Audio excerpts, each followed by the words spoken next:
इस पर आधारित थी कि जो एक बड़ा हिस्सा है हमारा, चाहे वो कुछ परसेंट में क्यों ना हो, हमारे समाज का अभिन्न हिस्सा है, हमारे जो दिव्यांग बच्चे हैं उनके बारे में उनकी चुनौतियाँ, उसको समझना हमारे समाज के लिए बहुत आवश्यक है।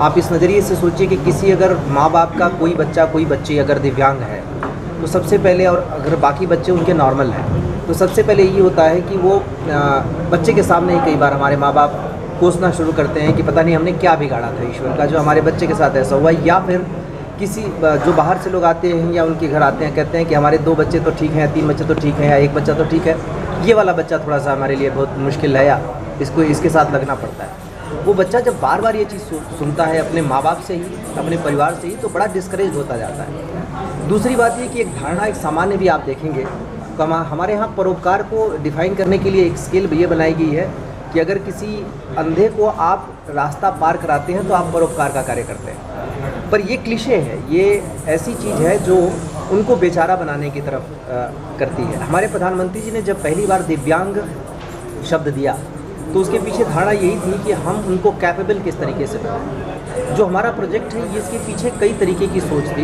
एक तो कि ऐसे माँ बाप को हम सपोर्ट कर पाएँ, और सबसे ज़्यादा उस बच्चे को सपोर्ट कर पाएँ जो धीरे धीरे कॉर्नर्ड होता जा रहा है सोसाइटी में, उसको आवाज़ नहीं मिल रही है, वो अपनी बात उठाने की कैपेसिटी में भी नहीं है, और धीरे धीरे उसका कॉन्फिडेंस है वो मरता जा रहा है। शुरू में ही मर जाता है, बाद में तो बहुत मुश्किल हो जाती है। फिर एक दूसरा उदाहरण मैं आपको दूंगा कि जैसे हमारे यहाँ आपको पता है general health care and child care fund है, जिससे हम बच्चों का इलाज कराते हैं, उनको कैपेबल बनाने के लिए या किसी भी तरीके की मदद देते हैं। अब उसमें अगर मान लीजिए कोई बच्चा गूंगा बहरा है, तो उसका अगर डॉक्टर कहता है कि अगर इसको कॉकलर इम्प्लांट कर देंगे तो ये बच्चा बोलने लगेगा, सुनने लगेगा। हमने इम्प्लांट करवा दिया। अब क्या है कि एक इम्प्लांट में अमूमन 5 से 8 लाख तक, 9 लाख तक के खर्च हो जाते हैं। उतना तो चलिए हमने व्यवस्था करा दी।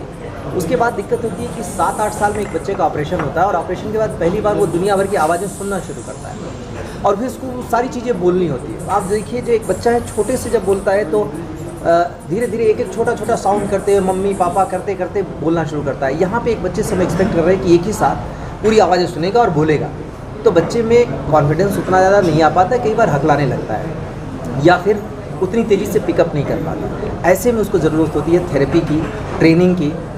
अब ऐसे माँ बाप जो अपने बच्चे का ऑपरेशन भी नहीं करा सकते, हम उनसे ये उम्मीद करें कि बड़े बड़े सेंटर्स पे लेके जाएंगे जहाँ पे उनकी थेरेपी और ट्रेनिंग कराएंगे, बड़ी कठिन काम है। ये एक सोच थी।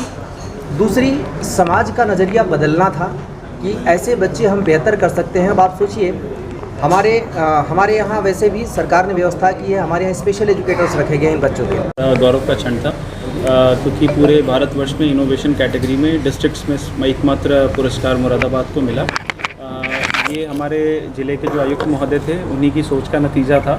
सर ने जैसा भी बताया कि कैपेबिलिटी हमारे जो चिल्ड्रन विद स्पेशल नीड्स हैं इनको बढ़ाने के साथ साथ एक जो सेंसिटाइजेशन का इशू हमेशा रहता है, जैसा डिस्कशंस में हमेशा सर कहते थे कि नॉर्मली इस तरीके के जो बच्चे होते हैं उनके माता पिता उनको उस नज़रिए से नहीं देखते जैसे कि सामान्य बच्चे को देखते हैं, तो एक सेंसिटाइजेशन की बहुत ज़रूरत थी। और इस प्रकार के रिसोर्स सेंटर जो हमारी टीम ने सर के मार्गदर्शन में जो किया है, उसी का नतीजा है कि आज हमें ये इनोवेशन कैटेगरी का इनाम मिला है। और ये बड़ा ही गौरव का क्षण था कि पूरे उत्तर प्रदेश से 2024 का एकमात्र पुरस्कार जनपद मुरादाबाद को मिला, और उसको लेते वक्त हमें भी काफ़ी गौरवान्वित महसूस हुआ। सर, दिव्यांग को जो इसके लिए पुरस्कार मिला, वहाँ पर क्या क्या सुविधाएं मौजूद हैं दिव्यांग बच्चों के लिए? देखिए, वहाँ पे दिव्यांगों के लिए अभी जो सरकारी व्यवस्था है वो ये है कि हर एक स्कूल में एक नोडल टीचर होते हैं, और स्पेशल एजुकेटर साल में 3-4 बार वहाँ जाके उनको ट्रेन करते हैं।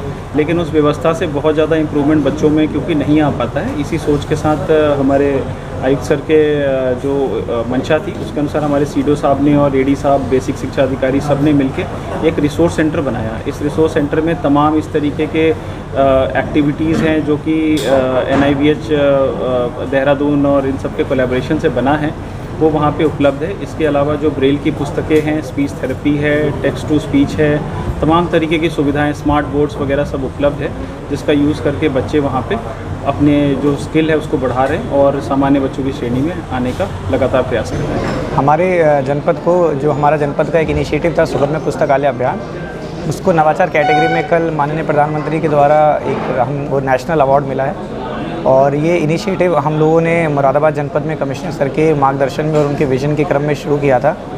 इसके अंतर्गत हम लोगों ने सभी हमारी जो तहसील हैं उसमें एक ऐसा शिक्षा केंद्र इस्टेब्लिश किया है जिसमें जो हमारे दिव्यांग बच्चे हैं उनकी जो भी रिक्वायरमेंट्स हैं, उनकी जो भी नीड्स, उसको देखते हुए हम लोग उनकी नीड्स को, उनकी रिक्वायरमेंट को वहाँ पर पूरा करते हैं। उनको कोई अगर सर्जरी की आवश्यकता है, कोई एड की आवश्यकता है, तो वो भी हम लोग मेडिकल वहाँ पर करा के, बच्चों का मेडिकल कैंप लगा के वो भी प्रोवाइड कराते हैं। साथ साथ एक हम लोगों ने ऑनलाइन एक मॉनिटरिंग सिस्टम भी बनाया है।